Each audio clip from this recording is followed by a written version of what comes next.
এইটা হলো আমার বর্তমান রুমের অবস্থা। আর আজকে থেকে আগামী 28 দিনের মধ্যে আমি আমার রুমকে এখান থেকে এখানে নিয়ে যাব।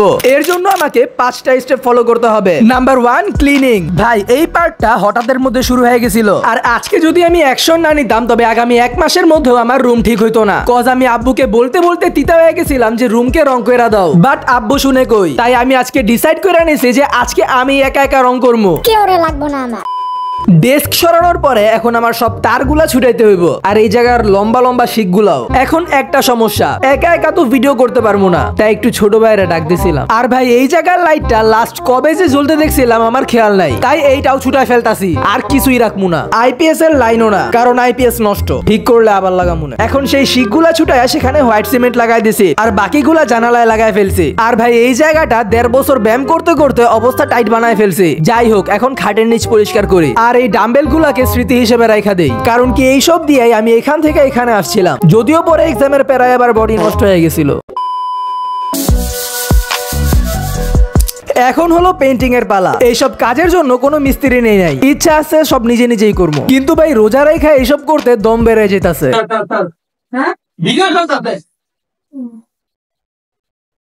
আসছিল শিরিষ কাগজ দিতে, আমি দিয়ে দিছি খেজি। অবশেষে ঘষাঘষি সব শেষ, বাট চুল চেহারা এই সবের অবস্থা 12টা। এখন রং যে কেমনে করবো সেটা বুঝতাছি না, যার পরে আব্বুর হেল্প নিতেই হয়েছে। আর আব্বু দেখতাছে যে একা একা পারবো না, তাই প্রায় ইফতার পর্যন্ত পুরোটা রুম রং করে দিছে।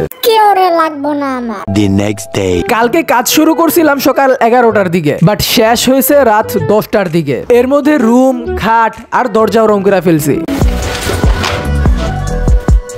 ফ্লোরিং এর জন্য রেক্সন আনছি, ডিসাইড করে গেছিলাম একটা, কিন্তু কিনছি অন্য ডিজাইনের। আবার রেক্সনের সাথে সাথে ড্রিল মেশিন আর ব্লোয়ার ওয়াইনা ফেলছি, কজ ড্রিল মেশিন লাগে বাসার কাজে, আর ব্লোয়ারটা আনছি থাই গ্লাস পরিষ্কার করতে। ইফতারের পরপরই রেক্সন বিছাইতে এসে পড়ছি। প্রথমে মনে করছিলাম যে আঠাও লাগবো, কিন্তু দোকানদারে বলে যে কোনো মতে পুইছা লাগাই দিলেই হইব, আঠা মাঠা লাগবো না। তাই এইভাবেই লাগাইতাছি, দেখি কি হয়। A few moments later. So অবশেষে ফ্লোরিং করা তো শেষ, কিন্তু এখন আসতেছে মোস্ট অ্যাওয়েটেড পার্ট, সেটআপ। আর এই সেটআপের অ্যাকসেসরিজ আনতে আনতে আমার 15 থেকে 16 দিন বেশি ওয়েট করা লাগছে।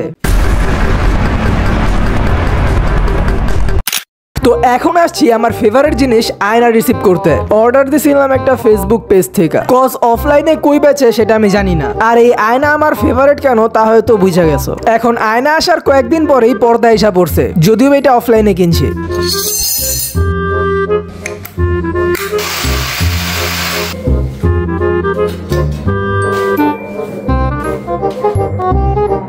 এখন জানালার পর্দাটাও লাগাই ফেলি। পর্দা তো লাগানো শেষ, এখন ডেস্কের জন্য অপেক্ষা করো। 1 million zillion jillion dillion cotillion times later. অবশেষে এতদিন অপেক্ষা করার পরে আজকে ডেস্ক আসছে, তো তাড়াতাড়ি করে এগুলা সরাই ফেলি। অন্য সব রুম পুরা জঞ্জাল হয়ে আছে।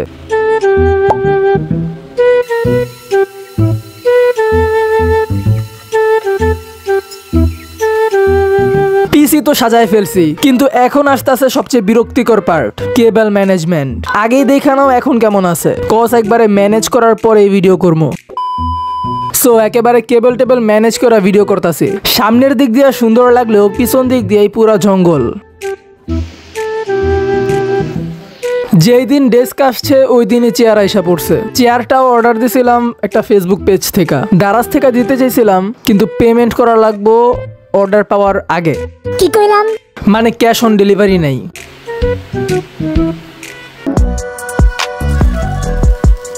তো দারাজ থেকে লাইট আসতে আসতে আরো প্রায় 1-1.5 সপ্তাহের মতো লাগছে। লাইট অর্ডার দিছিলাম 2টা মরিচা বাতি না কি বলে সেটা, আর একটা স্ট্রিপ লাইট। 2 hours later. 1.5-2 ঘন্টা লাগে এই আয়নাতে লাইট লাগাইছি, আর ডেস্কের মধ্যেও লাইট লাগাই ফেলছি। আর ভাই এডিট করতে পারবো না, হাঁপাই গেছি গা পুরা। শেষে লাস্ট ফাইনাল লুকটা দেখো।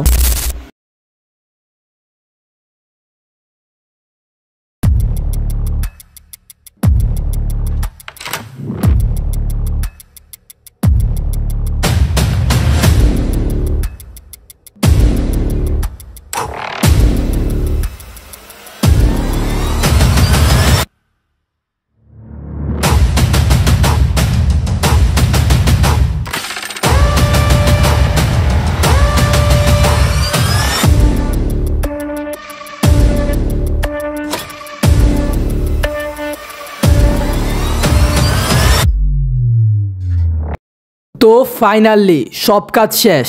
অনেকেই ভাববা যে 1 মাসের মধ্যে সিম্পলি করে ফেলছি, বাট ভাই এটার প্রিপারেশন 1.5-2 বছর আগের থেকে চলতেছিল। যাই হোক, এখন আমি গ্রামে যাই এডিট করি, কারণ আজকে চাঁদ রাত। টাটা।